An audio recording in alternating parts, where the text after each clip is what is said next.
Morgan Marley au Merci chant, beaucoup. s'il vous plaît.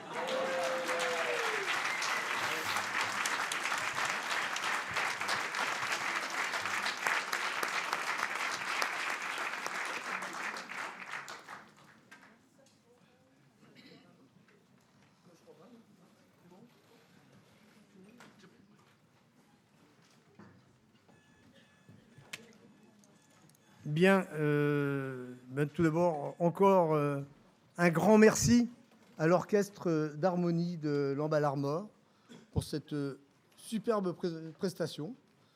Un grand merci à l'orchestre, à son chef, Michael, et à Morgan.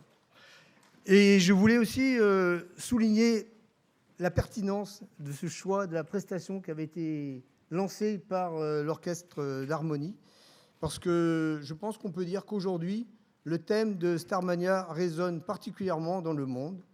Et en effet, le monde du futur qui est évoqué dans Starmania, quand on écoute bien l'ensemble, dans toute cette comédie musicale qui date de 1978, eh bien, on peut s'interroger, se demander s'il n'est pas vraiment lucide et prémonitoire. Donc encore un grand merci et je pense que ça mérite encore vos applaudissements. Merci.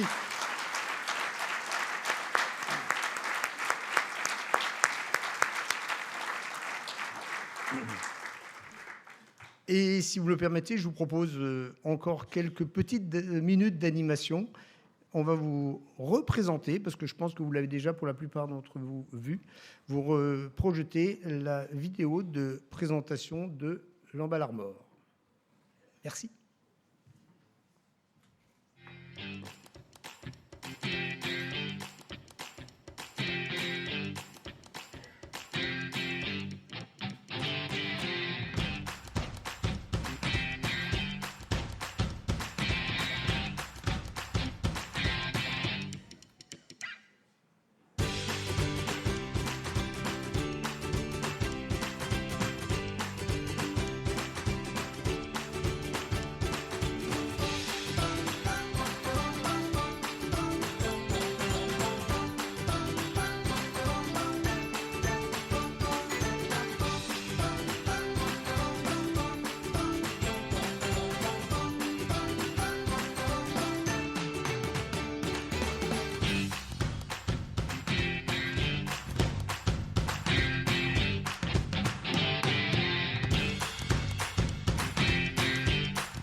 Bien.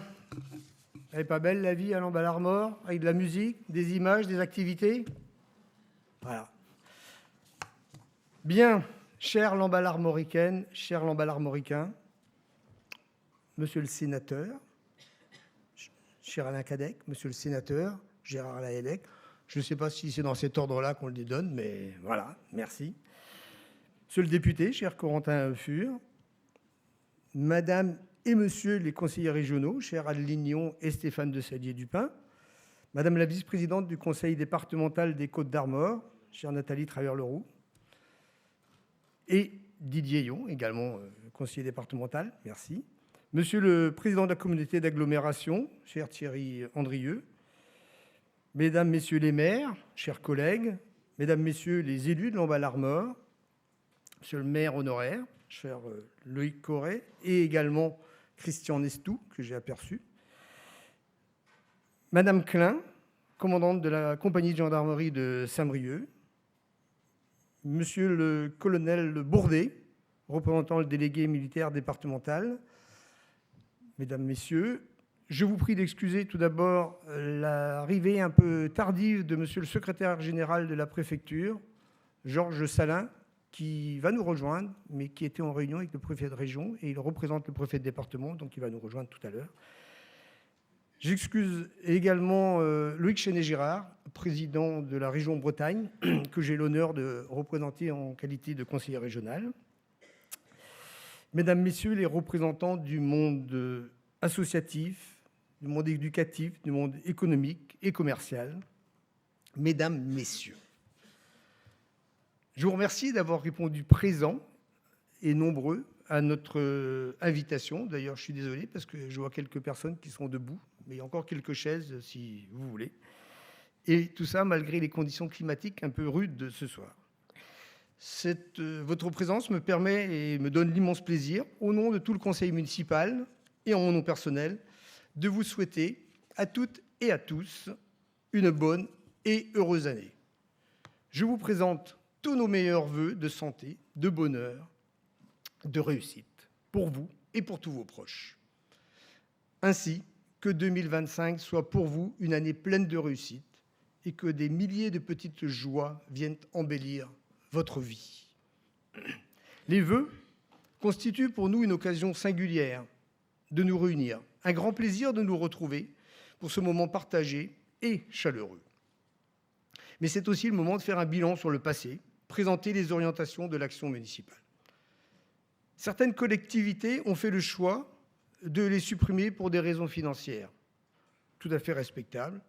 Mais en ce qui nous concerne, pour le moment, nous avons, après réflexion, tenu à les maintenir sous cette forme pour cet aspect convivial, si utile et nécessaire en ces périodes parfois difficiles. L'année 2024 ne fut pas toujours un long fleuve tranquille. Sur le plan international, tout d'abord, où de nombreux conflits persistent ou nous menacent. Je pense notamment à l'Ukraine, bien sûr, mais aussi à tous les pays dans lesquels les libertés sont remises en cause. Je salue et remercie les personnes ou les collectifs qui œuvrent à l'accueil des personnes persécutées dans leur pays et que nous avons le plaisir d'accueillir. Les régimes autocratiques sont légion dans le monde. Les démocraties sont en proie à de fortes crises et voient leurs fondements partout ébranlés par la conjoncture économique, sociale et la montée des populismes de toute nature. La réélection de Donald Trump à la présidence des États-Unis, à cet égard, sonne comme un coup de tonnerre pour tous les démocrates du monde libre. Et notre pays, ses institutions à tous les échelons, ne sont pas immunisées contre de telles dérives, car la démocratie n'est jamais acquise, dépendant essentiellement de la volonté des citoyens. Elle est fragile, cette démocratie. Elle nécessite un effort permanent de chacun de nous. L'instabilité politique, jamais encore connue à ce niveau dans notre Ve République, l'absence de budget de l'État qui en découle pour le moment, font peser notamment sur les collectivités locales de fortes incertitudes, tout comme sur la situation économique de manière globale. Nos départements et territoires d'outre-mer ont connu une année cauchemardesque, en proie aux crises et parfois au chaos. Je pense aux Antilles, à la Nouvelle-Calédonie. Mais nous aurons aussi une pensée particulière pour Mayotte, meurtrie par le cyclone du 13 décembre dernier. Localement, nous n'échappons pas au repli sur soi, à la vague d'individualisme qui déstabilise nos organisations. Toutefois, et je crois que c'est important, 2024 fut aussi marqué par de beaux moments de liesse et de réalisation collective. Les Jeux olympiques et paralympiques ont tenu toutes leurs promesses. Ils ont constitué, pour les Français, une parenthèse enchantée bienvenue. Notre nation a su donner le meilleur d'elle-même, mettre en lumière sa capacité de bien vivre ensemble. Localement, des moments collectifs porteurs de sens ont été également vécus. J'en citerai quelques-uns emblématiques. En juillet dernier, nous avons accueilli avec joie la réouverture de la ligne Dinan-Lamballe, entièrement rénovée. Notre gare TGV s'inscrit ainsi avec volontarisme dans la transition des mobilités durables. Les perspectives sont enthousiasmantes. Il est prévu un doublement du nombre de passagers à l'horizon 2040. La requalification des sentiers littoraux, avec l'aménagement de la grève du Vauglin, a été finalisée avec cet équilibre harmonieux entre préservation et accès facilité. De Béliard au Vauglin jusqu'à Saint-Maurice, c'est désormais tout un littoral remarquable qui s'offre aux Lamballarmoricains et à nos visiteurs. Le jardin public Louis Gouret, tout près d'ici, poumon vert en cœur de ville, lieu de rencontre, de partage et de rêverie, a été réouvert. Il a même été pendant quelques jours le siège d'un mini-village olympique. Et par ailleurs, son banc bavard est devenu emblématique après avoir eu les honneurs de médias nationaux. À l'image de la résidence du Gouessant, des rives du Gouessant, de nombreux logements ont été réalisés ou sont en cours. Le logement est et restera bien évidemment sur l'année 2025 l'une de nos priorités. Les rues de Penthièvre et de Dinard ont bénéficié d'une complète rénovation, offrant confort de circulation et sécurité. La rénovation de l'école de la poterie, la rénovation de la salle Pierre-Launay, ici même, sont lancées. Et vous verrez, après, ce sera mieux. Mais déjà, pour le moment, on peut encore s'y rencontrer. Nous avons aussi vécu un grand moment d'émotion collective, avec la participation d'enfants des 2 écoles du bourg de Marouet lors de la commémoration des 80 ans du drame du Plessis, où 3 personnes, dont un enfant de 7 ans, avaient été exécutées. Un arbre de la paix pour les 80 ans de la libération de notre ville a également été inauguré dans le jardin Louis Gouret, avec la participation de collégiens et de lycéens. Vous le constatez, dans une période compliquée, incertaine, l'action communale se poursuit au service des habitants au quotidien et pour préparer l'avenir. C'est bien là que se situe notre rôle. Dans un contexte de doute généralisé des Français envers leurs dirigeants nationaux, les communes et leurs maires gardent la confiance de leurs citoyens. Lieu naturel de dialogue, d'échange et de partage, cellule de base de la démocratie, un lieu où se forge et s'épanouit la citoyenneté. La commune, c'est notre histoire, mais c'est aussi notre avenir. La commune, c'est la République en proximité, celle qui assure un lien direct entre les services à la population et les attentes ou réclamations de ses habitants, celle sur laquelle repose le maintien de la cohésion nationale et la pérennité des services publics du quotidien. Ces services municipaux que sont l'école, la culture, la vie associative, l'action sociale, la gestion des espaces publics, vous sont rendus avec engagement et professionnalisme par nos agents municipaux et mutualisés. En votre nom, je veux les saluer et les remercier chaleureusement ce soir. Il y a 6 ans, Lamballarmor voyait le jour. En novembre dernier, nous avons voulu, à travers un hors-série de notre magazine municipal et une réunion publique interactive, en dresser un premier bilan et vous présenter les perspectives pour notre commune. Notre commune bénéficie d'une attractivité, d'une croissance régulière mais maîtrisée de sa population. Une croissance de 0,3% entre 2016 et 2022 a été enregistrée, soit environ 250 habitants qu'il faut pouvoir accueillir et à qui il faut offrir les services adaptés. La situation économique de notre commune, fruit d'une situation géographique favorable, d'une volonté de ses habitants et de ses forces vives et d'une riche collaboration intercommunale pendant plus de 50 ans, place notre bassin de vie toujours second en Bretagne pour la faiblesse de son taux de chômage. Nous nous engageons à maintenir cette dynamique. Bien sûr, les décisions concrètes pour 2025 reposent sur l'adoption du budget qui sera voté en mars. Mais dès à présent, des actions sont déjà engagées ou en réflexion pour conforter le dynamisme de notre commune. Tout d'abord, l'année 2025 sera placée sous le signe de la citoyenneté. Nous avons toujours eu à cœur de rendre le citoyen acteur dans sa ville, non pas pour réduire ou minimiser le rôle de la puissance publique, ce rôle demeure majeur, mais nous avons toujours cru que si chacun agit selon ses possibilités, c'est toute la vie en société qui s'en trouvera modifiée. Demande-toi ce que tu peux faire pour ta commune.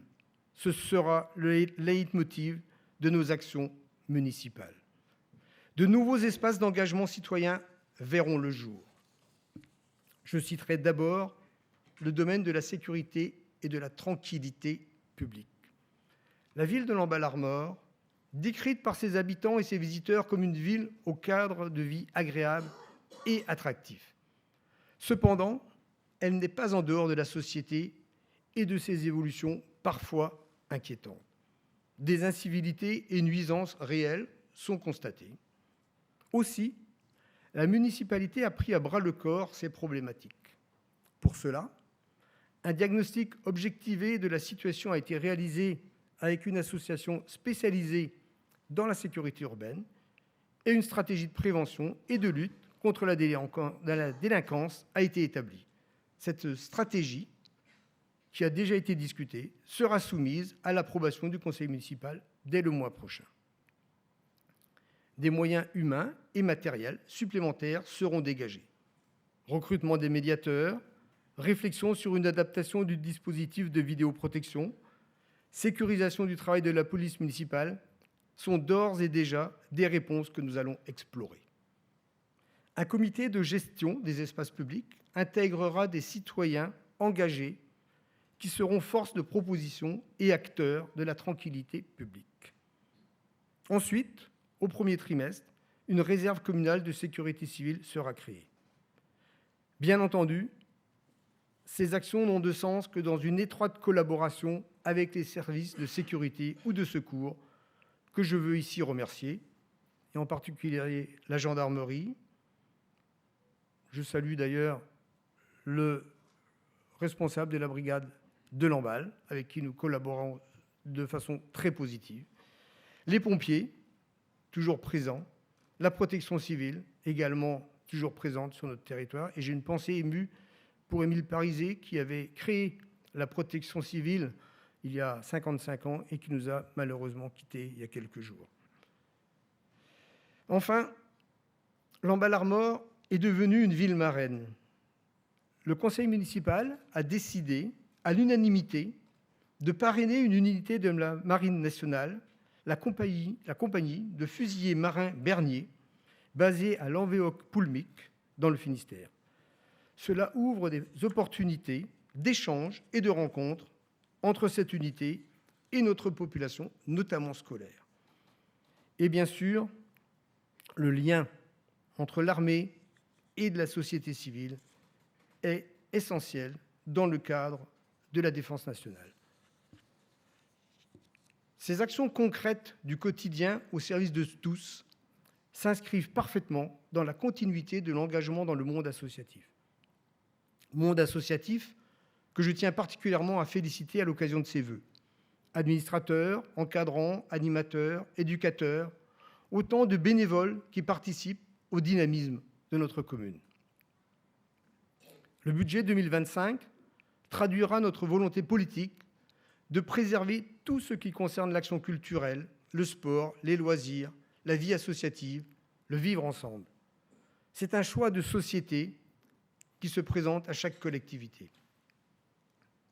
Pendant la Seconde Guerre mondiale, on proposa au Premier ministre britannique, Winston Churchill, de couper dans le budget de la culture pour financer l'effort de guerre.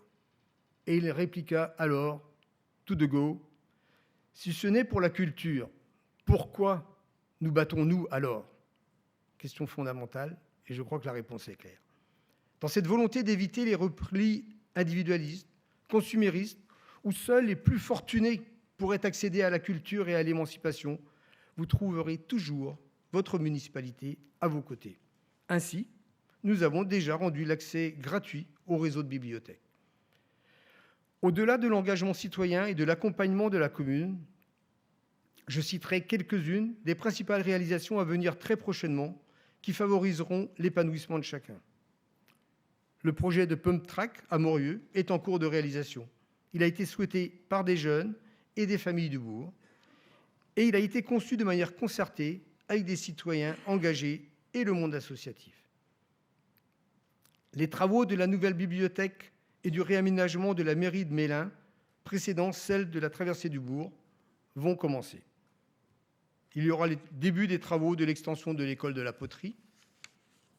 Il y aura la poursuite des travaux de l'opération des rives du Gouessant. C'est un projet emblématique, j'ai cité tout à l'heure, qui a débuté lors du mandat précédent. Je tiens à saluer l'engagement qui avait été sur ce projet et qui s'achèvera au début du mandat suivant. Et c'est bien un projet de temps, dans le temps long, qui est permis par la constance politique et technique. Nous aurons aussi la création d'un espace de jeu et de loisirs au plan d'eau pour, encore une fois, répondre aux besoins autant des jeunes que des personnes plus âgées et conçu, ici encore, dans une démarche participative. Nous aurons la création des entrées de bourg à 30 km/h, sécurisées pour les cyclistes, et la mise en place d'une nouvelle signalétique adaptée à notre commune nouvelle.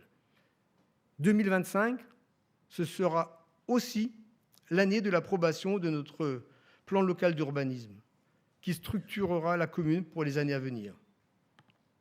Il tient compte de la nécessaire adaptation aux enjeux nationaux et mondiaux, climatiques, énergétiques, environnementaux, et des besoins majeurs locaux, notamment en termes de logement pour tous. Le travail d'optimisation que nous avons commencé pour l'utilisation des bâtiments municipaux sera poursuivi dans une logique financière, bien sûr, mais aussi d'une adaptation aux différents besoins, notamment associatifs. Et enfin, je vais peut-être susciter quelques sourires dans la salle, j'en suis même certain, oui, nous comptons bien terminer la rénovation du clocher de l'église Saint-Jean si tout avance comme prévu. Oui, voilà. Et oui, les choses ne sont pas toujours simples, mais je peux vous assurer que nous y œuvrons. Et 2025 sera aussi une année festive. Au-delà du bouillonnement de la vie associative lamballe-armoricaine, de la myriade de manifestations qui égayent notre ville tout au long de l'année, une date est à marquer d'une pierre blanche. Le vendredi 11 juillet 2025, nous avons tous rendez-vous avec la plus grande course cycliste du monde, le Tour de France. Sa 7e étape, entre Saint-Malo et Mur de Bretagne, passera en effet par Lamballe-Armor sur sa partie littorale, Planguenoil et Morieux. Nous souhaitons que les habitants et associations se saisissent de cet événement pour faire rayonner notre commune. Vous l'avez noté, bien évidemment, pour réaliser tous ces projets, permettre à tous de bien vivre ensemble, notre enthousiasme d'élu reste intact. Et j'en profite pour remercier l'ensemble des élus qui s'engagent au service de la commune, au plus près de chacun. Merci à chacune et chacun de vous. Mais cette réussite repose aussi, évidemment, sur d'autres acteurs. Permettez-moi de redire combien les agents de notre collectivité, au contact direct des habitants ou dans le suivi des dossiers, sont essentiels et je les remercie à nouveau. Notre administration municipale est en ordre de marche. Je salue notre nouveau directeur général des services, Jérôme Denis, qui est dans la salle, ainsi que la directrice générale adjointe, Soisic Hervé, qui sauront porter cette mise en œuvre. Vous en avez sans doute entendu parler. En collaboration avec la communauté d'agglomération, nous avons engagé une démarche de démutualisation partielle.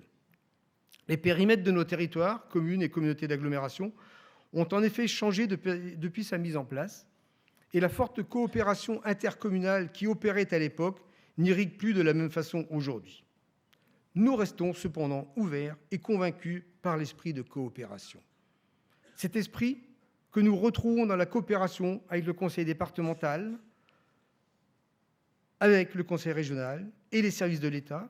Je remercie monsieur le secrétaire général d'être arrivé ici. Et nous souhaitons que ces coopérations perdurent. C'est essentiel. Permettez-moi aussi de citer la nécessaire coopération que nous vivons avec les acteurs économiques, commerciaux, médicaux, touristiques. La réussite ne peut en effet être que collective. Merci à tous ces acteurs de votre engagement au quotidien. Merci à tous nos partenaires, notamment le musée Mathurin-Meheux, le Haras, l'Office de tourisme, les vitrines de Lamballe et bien sûr tous les acteurs économiques et associatifs. Dans la période de doute, de crispation, de difficultés que nous vivons, la tentation pourrait être de souffler sur les braises, d'exacerber les tensions. La tentation du repli sur soi peut conduire à opposer les uns aux autres, comme on le constate parfois. La France des tours, comme on le dit, contre la France des bourgs. La France des jeunes contre celle des retraités. La France des communes rurales contre celle des grandes villes. La France métropolitaine contre celle des dom-toms. Eh bien, au contraire, ici, nous nous inscrivons toujours dans la volonté de faire ensemble, d'éviter les clivages, de cultiver le bien-vivre ensemble. C'est toujours avec passion que nous œuvrons pour l'intérêt général, qui ne sera jamais la somme des intérêts particuliers, mais toujours l'action en faveur de tous, des plus faibles, en faveur de ceux qui ont le moins.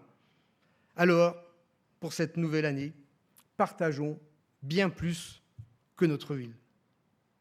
Que 2025 soit pour toutes et tous une belle année à la hauteur de vos espérances, pleine d'enthousiasme, d'action, d'innovation, de joie, de plaisir. C'est notre pleine et entière volonté, vous l'aurez compris. Aussi, je conclurai avec une nouvelle citation de Winston Churchill qui illustre parfaitement et avec réalisme notre approche. Un pessimiste voit la difficulté dans chaque opportunité. Un optimiste voit l'opportunité dans chaque difficulté. Alors, avec vous, ensemble, nous relèverons ces défis à venir. Je vous remercie et vous souhaite à nouveau une excellente année. Merci de votre attention.